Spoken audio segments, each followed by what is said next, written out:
Welcome, viewers and listeners, to yet another episode of Dudes of the Dead podcast for season 6, where we are looking at all the hottest horror films of 2024. As always, Maniac Mike and Leatherface Lee. So before we jump into our feature for today, we're going to do our quick cuts. Since I'm a gentleman, I'll let you go first. Thank you. Yeah, ladies first. So just to take the piss a little bit, my quick cut is VHS Beyond, Ooh. which was 2024. Do you know what entry that is in the VHS franchise at this point? No. There's so many. Is that like the 8th now? It's somewhere up there. Okay. They've really gone all out with these VHS. Yeah. So if you're familiar with the franchise, these can be hit and miss. I actually really liked the original one, which is what great. Yeah. keeps. I'm waiting for that hidden gem. And this one's better? No. Okay. This one's absolute shite. So my recommendation is don't waste your time. Bad script, worse acting, poor special effects. It's anthology like all the other ones? Yeah. Are any of them good? No. They're all bad. Yeah. Is 4? I think 4. Okay. Yeah. I kind of lost track when I was like, oh, why am I watching this? But anyway, it's horrible. Don't watch it. Don't waste your time. Nothing else to say? If you like, well, I shouldn't even say that because I actually like some of the VHS.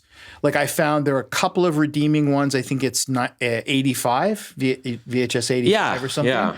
The first one was awesome. I think there was even something good in 2. And usually the nice things about those anthologies is at least one of them is usually hopefully good, even if the others are stinkers. But it sounds like this one is just all bad. Not for me. I saw it and I quickly passed. I had no interest in watching it. But thank you for taking one for the team. I appreciate that. You. All right. There you go. That's so it. Nothing else to say. What was that? Beyond? VHS Beyond? VHS Beyond. Yes. 2024. It's a bad name too. Yeah. All right. Well, my quick cut is, you ready for it? The first half of the Nightmare on Elm Street franchise. Nightmare on Elm Street 1, 2, and 3. So as promised, I got through the Halloween franchise, the Friday the 13th franchise. Now we're on to Nightmare on Elm Street. Love the first one with Johnny Depp. It's good. Yeah. We reviewed it in season 2 when we did our remake versus original. So if you'd like to hear our in-depth thoughts on the original Nightmare on Elm Street, you can go back to season 2. I really did not like the second film, Dream Warriors, I think it was called. I found the lead to be kind of whiny and annoying, and his whole family dynamic was just really over the top and ridiculous. I couldn't really get into Freddy running around and attacking a house party. That, I like when he's like invading individual people's dreams and doing things, but he's literally just wreaking havoc at a house party, which was weird. Yeah, I think I don't think until, which one is it that, Wes Craven comes back. It's quite a few films later. Yeah, I'm not sure. I got to get to those. That one's pretty good. Okay. Because that's a grown-up character from the original. She's got her own kid, and Freddy's coming. Like I thought that was New Nightmare? New Nightmare. That's what it is. Yeah. Yeah, I'm looking forward to that one because I've heard good things. Yeah. And I loved, though, the third one, Dream Warriors. Yeah. Which I'd always kind of heard was good. And as I've been powering through these like slasher franchises, I don't sit there with a bowl of popcorn and take 2 hours of my evening to watch them. Usually I'm like doing things around the house or doing other things and it's on in the background. I'm kind of half watching it. But I was like, oh, this one is actually really compelling and good. So I paused it and actually took the time to watch it properly. Yeah. It was great. I thought the return of Nancy and like her dad was cool. Yeah. I like that one. It's got a pretty creepy vibe. I don't know why. I got almost like Exorcist vibes at times from it. And unlike most of these franchise films where most of them are pretty forgettable and a bit, like this one was well done. So I enjoyed, they did some novel things with it, which I won't spoil, but the cast of characters was pretty compelling. So yeah, Dream Warriors, liked it. That was a good, I think you recommended that one. You said that's one of your favorite ones? Yeah, definitely. I mean, if I was going to watch, which I won't be, that franchise, I'd be watching 1, 3, and New Nightmare probably. Right. Fortunately, this one's not as long as, there's less of them than the Halloweens, I think, and certainly the Friday the 13th. Yeah, is it 6? Yeah. Right now? There's no like Freddy in space or Freddy in Manhattan or. But you've got Freddy versus Jason. Yeah, but I've already watched that one for the Jason one, so we're good. So anyways, that's my report of the first half of the Nightmare on Elm Street franchise. Watch the first one, watch the third one. I would say skip the second one. Agreed. All right, moving on to our main feature. You betcha.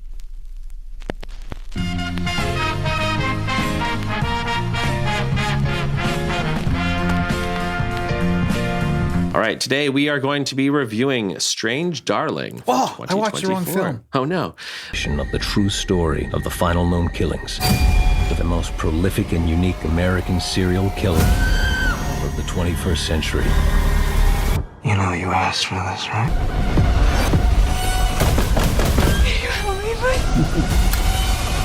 Time. In control. Don't say it out loud. Gotcha. Directed by J.T. Molnar. This is starring Willa Fitzgerald as the lady and Kyle Gallner as the demon.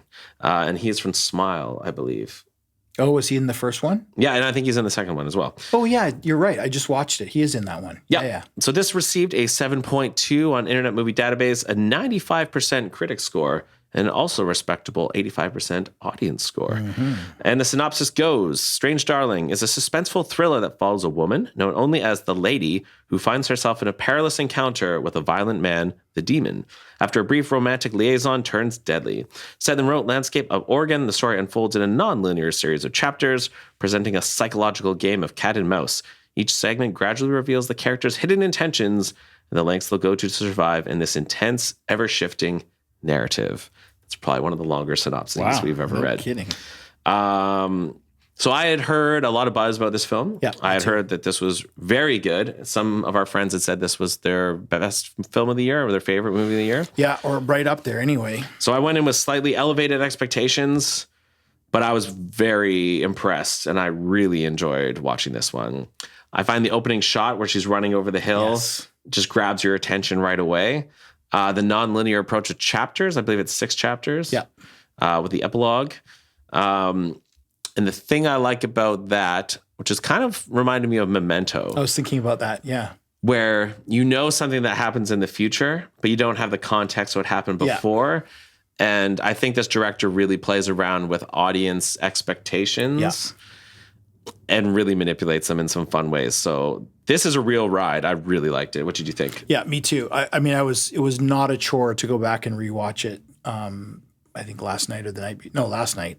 So you did rewatch it? I did. I didn't think I was going to get to it, but I did rewatch it. So interestingly, I feel like Memento, or part of the enjoyment of watching a film like this, where the narrative is nonlinear, a lot of the allure is not knowing what's going to happen. I would agree. Did you feel like it lost something going and watching it a second time because you knew the story beats and you knew the twists and turns, or did you still enjoy it? No, I still enjoyed it, even though I knew where it was going, because I was looking for other things. Like I was looking for lighting. I was looking for different things like that. Right.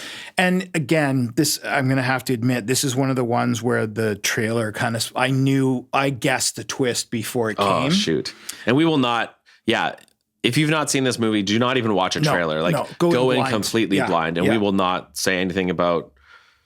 Yeah, there's just a lot of twists and turns. There is, yeah. And again, I don't know. We've complained about this enough this year, but just the trailers, feeling the need to do this is really frustrating. But actually, So you did watch a trailer? I think I saw it when we were in the theater or something. Does it openly spoil the twists, or it suggests what the twist is? Right. I think. Okay. And maybe that's because I figured, well, they're not going to follow a conventional narrative. Yeah. Because of how the trailer was. Did this feel kind of Tarantino-esque to you? Yes. I don't know what the style and the way they do the dialogue, and I think Tarantino also jumps around in timelines and stuff. Probably the violence too. And that too, yeah. It's pretty raw. Because I quite enjoyed it, and it felt a bit like I was watching a Tarantino film. Yeah. So I wonder how much the director was inspired by him. Yeah, I mean, it was Willa Fitzgerald is outstanding. So good. Because I know her from the Reacher television series. Oh, right. I remember you were a big fan of that one. And yes. So there's a 3rd season coming out, but I've watched the first 2 seasons, and I think she's coming back in season 3. But she was, she played a uniformed police officer in the first one. She was great in that one as well. Yeah. What it was interesting too is Giovanni Ribisi. Do you know him? So he was the producer and DP on this. Right. And so,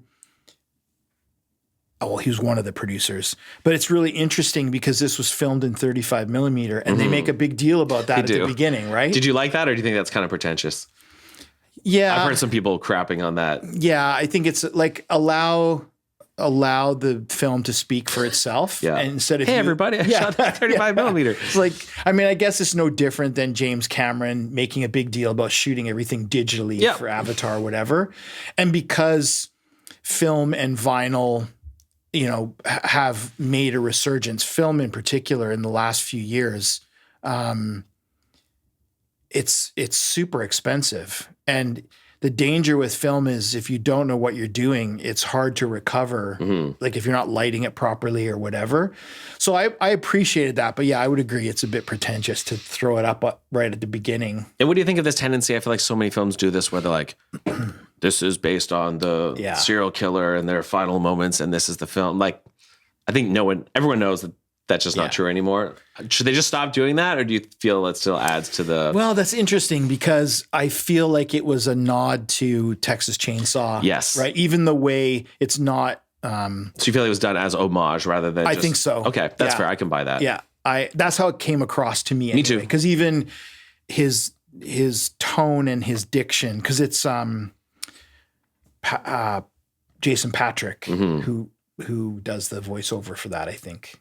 And I think it didn't bother me. I think if it was done, you know, every serial killer film, because there's an Ed Gein biopic coming out. I just feel like I've seen a few this year that start with that. Okay. Okay. Yeah. Well, whatever. Again, I wonder if it kind of comes in waves and maybe it's just serendipity that there've been a couple this year or whatever. And to be fair to them, I guess that's coming from people who we have a horror podcast and we watch, you know, 75 horror movies in a year, whereas for your average film goer, it might be more novel or have more impact. That's true. Yeah, that's true. Whereas we're a bit desensitized to it. I don't know if we're going to be able to talk about this one very much without spoilers. Do you think? I've got a couple of things, but then, if you're going to get the twists, you've got to go into spoiler territory for sure. I did like Kyle Gallner's performance. I think he's got, and this is what made some of what they were suggesting believable in the film. He's got a really good sense of menace. Definitely. Yeah, he's intense looking. He's intense and he's got an edge to him. And it's very believable how they present the story that's how the story is going to go. Yeah. Performances were great. Yeah. And even I like how there's a few minor characters in the film. Yeah. But they do just enough with those characters to make them pretty interesting. Yeah. I'll talk about a sequence later, but they're kind of the old hippies. Yeah. Like they're really not in the film for very long. No. But they do a few things with all of them to make them interesting characters. And considering they're such minor roles, I enjoyed those other characters quite a bit. Yeah, it was cool to see. It was Ed Begley Jr. and Barbara Hershey. Are those the hippies? Yeah. Oh, okay. And both very big stars, you know, in their time. Barbara Hershey's been in a lot of stuff. And of course, Ed Begley Jr. was in a lot of television in the 80s and 90s, I think. I really like the lighting. Yes. And the different tones. So when they're chatting in the truck at the beginning neon, with the blue neon lights. So good. Almost like a bit Lynchian maybe. Yeah. But then there's scenes in the forest where it's like lush and green and nice. And then in the hotel where it's kind of that red light aesthetic. So they do some good things with lighting and atmosphere. And I had a note to myself about lighting for sure. And I like the music too. Yeah. Just looking, I don't know if I have anything else. We're being very cautious here because there's a lot of significant twists and we really don't want to spoil anything. So I think I'm happy to move on. Yeah, me too. Spoilers. It's a quick transition into spoilers, people. But so if you've not seen this movie, I strongly recommend it. I think this is one of the best films I've seen this year. I really enjoyed it. So it's a strong recommend, and then you should come back and listen to the spoiler section after you've watched. Agreed. I was just going to say strong recommend for me too, but do yourself a favor and don't listen to this bit because it really relies on you not knowing these things. Yeah, go in blind. Yeah, for sure. For sure. Okay, so spoilers. Spoilers. Okay. So I just had an upcoming thing spoiled for me.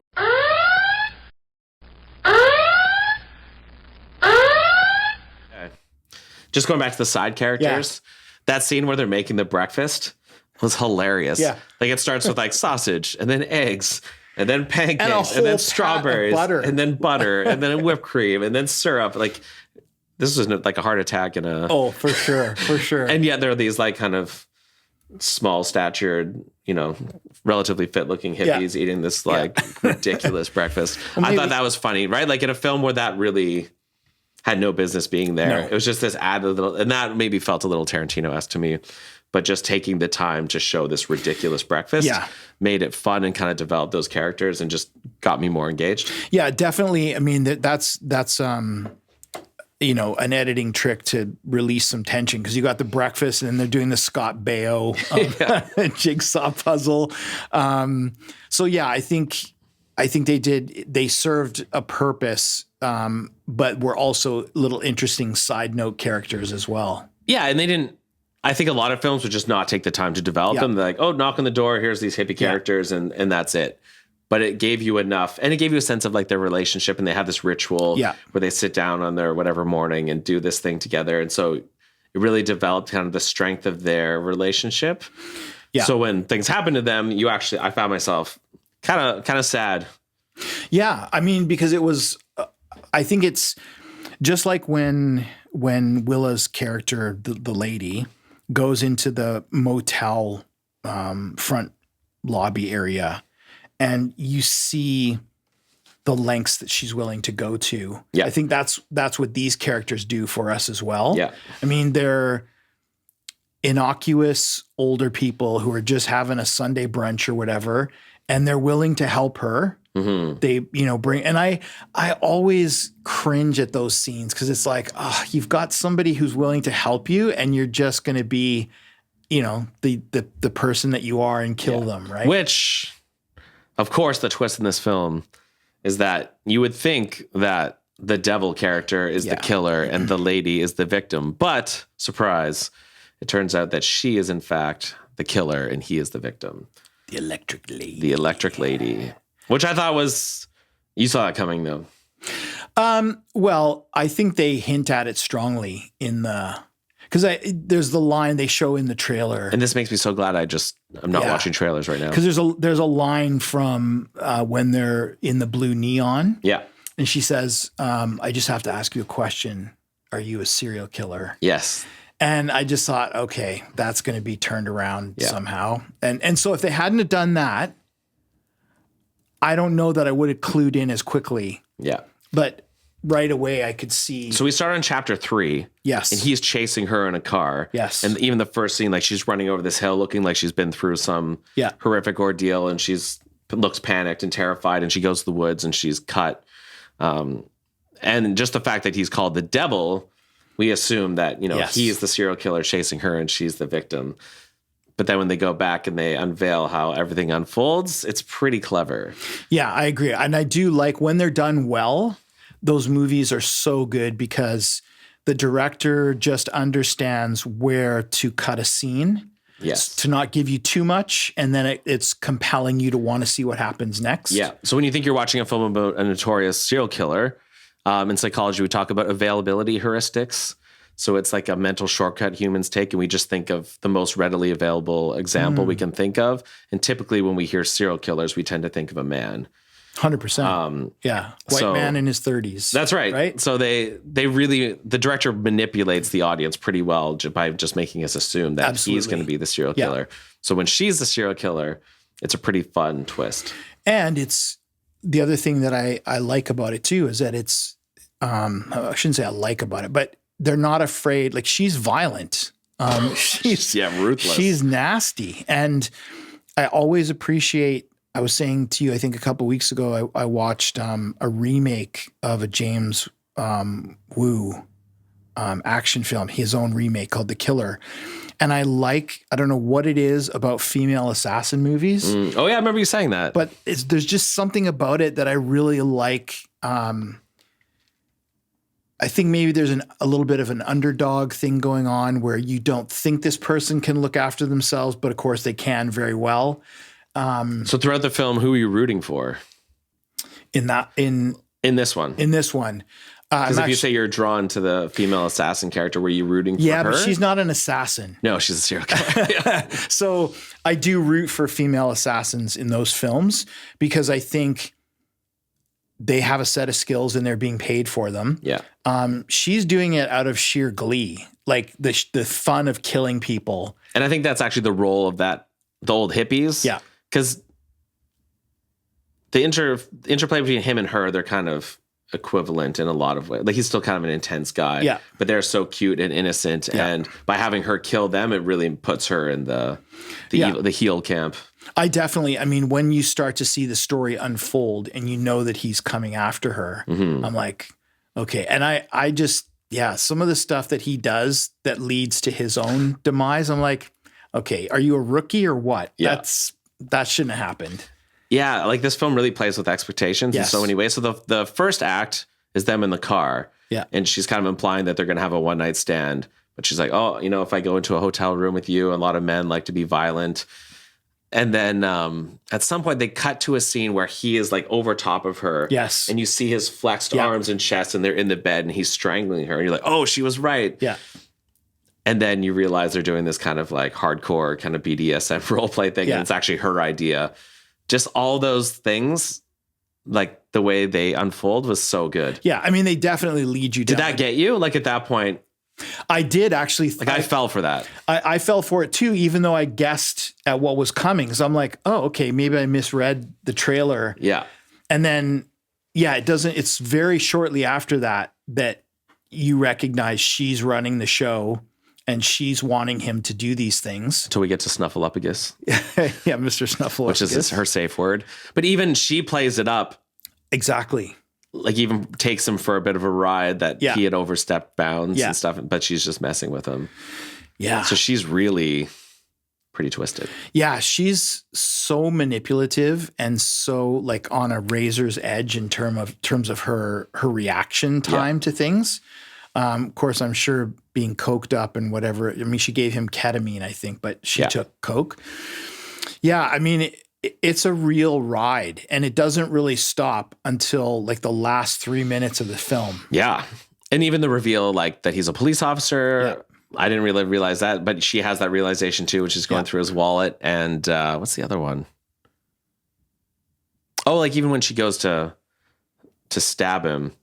And he just pulls up the gun. Yes. Like that. I just got caught off guard so many times. I didn't, even though they prep you for that because he's got the gun in his shoe, like in his boots. And as they're leaving the pickup to go into the hotel, he's strapping the gun on his leg. And I'm like, I knew he had it, but I didn't think it was going to be. Which is cool. They actually hint at it. Yes. And I find as like an avid film goer, I'm rarely kind of caught off guard by things. Usually I find most films pretty predictable or some of these twists predictable. But I've just found like time after time. Do you find as well when she's hiding in the deep freeze and there's kind of the anticipation that he's going and he's going to shoot at it. But in most films, you would think she'd find a way to like get out of the way or he would miss or like, but no, he just shoots into the thing and hits her. And like that never happens. Usually there's some circumstance like a cat will jump out and distract him and he'll fire. And so I even appreciated that things that he knows that we are trained to expect in a movie. He plays with that and it affects the audience. And I love that. And it is, I mean, I think, again, if you read between the lines, he does live up to the demon in the sense of he's definitely a bad cop. Yeah. Because, when he phones the station or whatever, he's like, hey, I got myself into some trouble here. I need some help. And he mentions that he hasn't done coke for a long. So that's right. You're guessing that he's had a pretty bad background. Yeah. It seems like he's a decent enough guy now, but it reminded me, and maybe it's just because I heard it on an interview recently, but not in how the story is told, but little bits of the story kind of reminded me of Glenn Close in Fatal Attraction. Fatal Attraction, yeah. Obviously, completely different in the sense that Willa's character is already over the top, and it takes like until Michael Douglas rejects Glenn Close's character, she seems somewhat normal. Yeah. But I like how what I like about what he does with the character in this film is that I never got a sense that she's normal. Like she's always a little bit off kilter. Definitely. And there's never, oh, well, she was normal, quote unquote, until, somebody did something. We don't know. And that's another cool thing about the film is they don't try to explain a backstory or how she got the way she is. It's just like you're dropped down in the middle of a scene and this is where it's going, right? Yeah. And that's refreshing because I think, and I don't pretend that I would know how to do this well because I think it's a very tricky line. But I think oftentimes writers feel like they have to give us too much and they don't allow us to read the gaps ourselves. Mm-hmm. And I think movies many times, you talked about the exposition dump in the last one. Exactly. Just we get it. Yeah. It wasn't hard to And you don't need out. to go have her explain all this trauma she went through as a kid. Yeah. Or we can assume that that's probably the case, or she had some, traumatic background. Yeah, they don't need to have a big long-winded scene where they describe it all. Oh, that's what it is. Yeah, agreed. And again, I do like how they, she's such a manipulative actor. She's killed the cop in the car. She gets picked up. And I like how the fact that they pick her, a woman picks her up. Yes. At the very end, but then it's like, yeah, but you're not getting one over on me. And she actually shoots her before. Yeah. Or when she's chained to the deep freeze and she pulls her pants down to be like, yeah, I was obviously sexually assaulted here. Yeah. That was really clever. Yeah. And that scene plays out really well because I like the interplay between the two cops. 100%. Where we'll probably hear about this in the comments. Well, no, so I did want to say, like, I think you have to wade into some controversial topic matter here because I think some people will respond negatively to this film because I think it does have a little bit of social commentary around what you're about to say. So do you want to start? I do. Well, because I liked how he faced that head on. Yeah. Where you've got a younger female officer and looks like a middle-aged, older officer. And she's like, we need to look after the victim. Yeah. And he's like, that's not protocol. We don't even know if she is a victim. Yeah. And of course, playing on societal expectations and the viewer's expectations. And she goes, yeah, if I didn't have a vagina, you would. And he goes, it's got nothing to do with your vagina. Right. And I really appreciated how he took that head on and is like, okay, you've got a woke cop and a different cop. Yeah. And of course they end up paying for it in the end. Yeah. Right? Which is a not necessarily subtle message. Yeah. Yeah. But I think ever since the kind of Me Too movement we've had, I wrote a few. So we got Promising Young Woman, Black Christmas 2019, Last Night in Soho, Revenge, Men. And these are all important films with feminist narratives that I think we appreciate, and they're important films. They need to be made. But also there's been a lot of them. Yeah. And I feel like it's fair to look at the counterpoint to those arguments, which is that you can't generalize about millions of people and say all men are serial killers or women are never the bad guy. So he's kind of exploring this idea that, most of the time that's the case and that story needs to be told. But here's another story that could be told, and it's the dangers of generalizing. Right. Right. Because she assumes, well, he's the man and she's the woman, therefore she must be the victim and he must be the killer. And of course, that doesn't end up being the case. And I just found that kind of refreshing. Yeah, me too. Because I've found there's been a lot of these films that have, all men are evil dirtbags, which is often the case, or certainly the case at times. But this felt refreshing because I feel like we've had a lot of those narratives. Yeah. And I think it's, it's refreshing and it's also brave to take that on in the sense that you don't know what the backlash is going to be. Yeah. Like this felt like the pendulum swing after Black Christmas 2019, which I think went the furthest in terms of that was ridiculous. All men are just evil scumbags. Yeah. No, I mean, I really liked, her partner didn't pull rank and he didn't shut her down and he didn't say, no, we're going to do it my way. He's like, okay, we'll do it your way. Yeah. And, we don't find out if she ends up paying for it because she leaves the car, the female officer. Doesn't she kill her? I don't think so. Oh. So it's been a few weeks since I watched it. So when they're in the car with the two cops, Barbara Hershey's character That's comes right. out. She kills her. I remember that. And then she says, okay. And it's the male cop who's Yes. like, his reaction is Oh, priceless, yeah. It's like, right? should have listened to me. Yeah. So anyway, the lady takes their guns Yeah.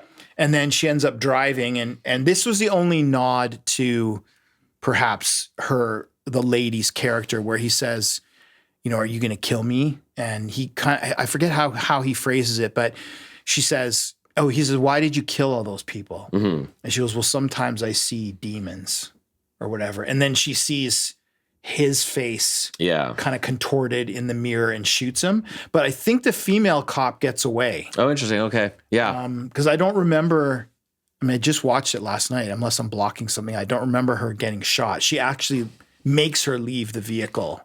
Okay. Yeah. I'd watched this one, I think, about 3 weeks ago. And I loved it, but I couldn't remember that exact detail. So it's unfortunate with our new studio. It's harder to have guests. And of course, when we did a review of Men, we had Jump Scare Jenna on. Yes. Ideally, it would be interesting to have a woman's perspective on this film, 100%. I think. So our bad for maybe not having that on, and maybe we can still have someone on to talk about it. But if you have thoughts in the comments, be curious to hear what you think. Indeed. But I think, if nothing else, I found it refreshing. And I think there is something to be said about the dangers of, like, if we talk about identity politics, about a broad brushstroke for, large groups of people, because you can't really generalize that much. It's the same with anything, that's racist, homophobic, whatever it is.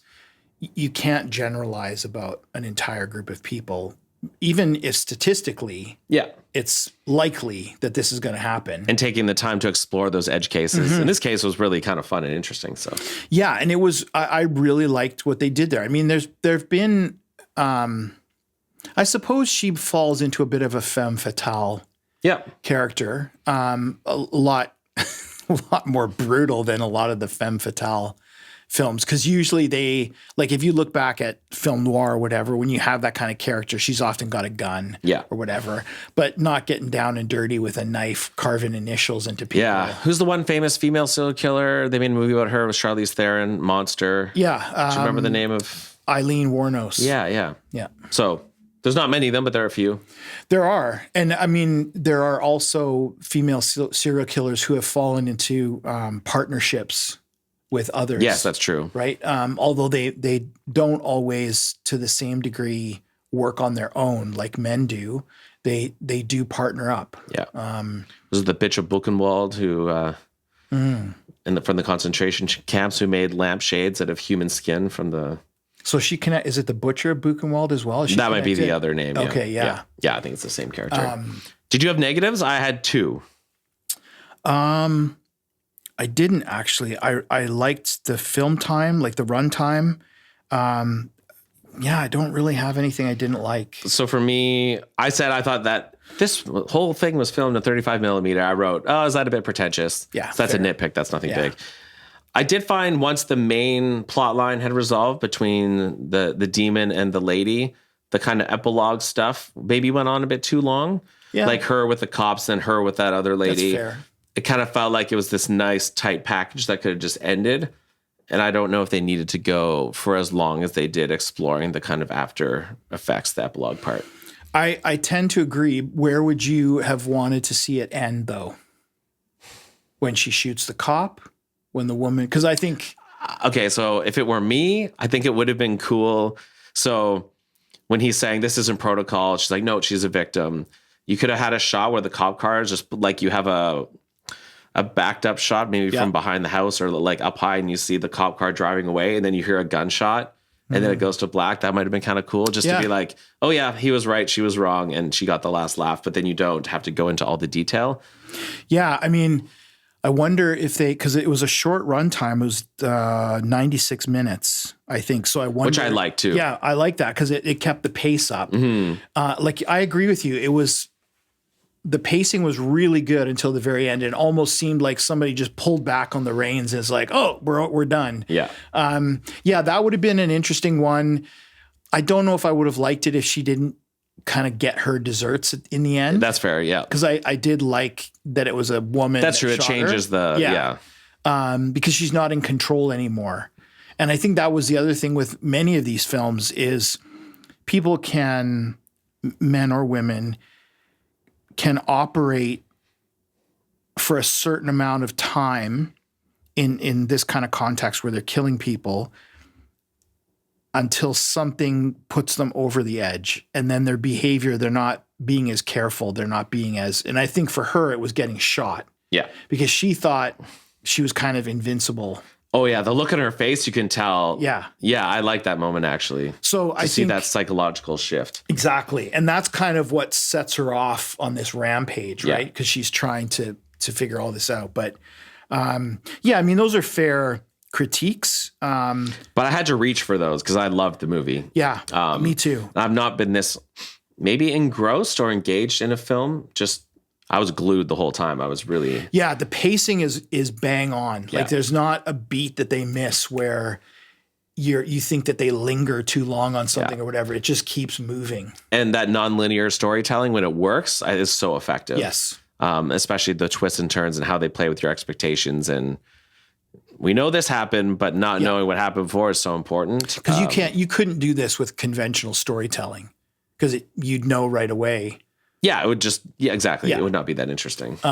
So, kudos to them for actually coming up with a structure that allows them to tell that story in an interesting way. I mean, I'm sure Memento would have, I can't remember exactly how it unfolds, but I know he's learning things about himself, I think, as the story goes along. Yeah, Memento's so cool because you've got the black and white scenes moving forward in time, and then you have the colored scenes moving backward in time, but they're woven interchanged with each other. So the end of the movie is what happens in the middle of the chronology of the storyline. Okay. And it's super clever, right? And because we have a character who has amnesia, right? The audience is experiencing the same thing he is because he doesn't know what happened before, right? And neither does the audience, right? And Christopher Nolan, I think that's my favorite film of his. And this is similar, but this does the chapter thing. Now, do you know? I didn't look up. The director didn't come up for me that they had done other things. Yeah, I looked at his filmography and nothing stood out that I'd really recognized. So curious to see more stuff from him because it was very impressive. It was indeed. If that's a first, it wasn't his first, but nothing else of his stood out as notable that I was aware of. Okay. Yeah. I really like that.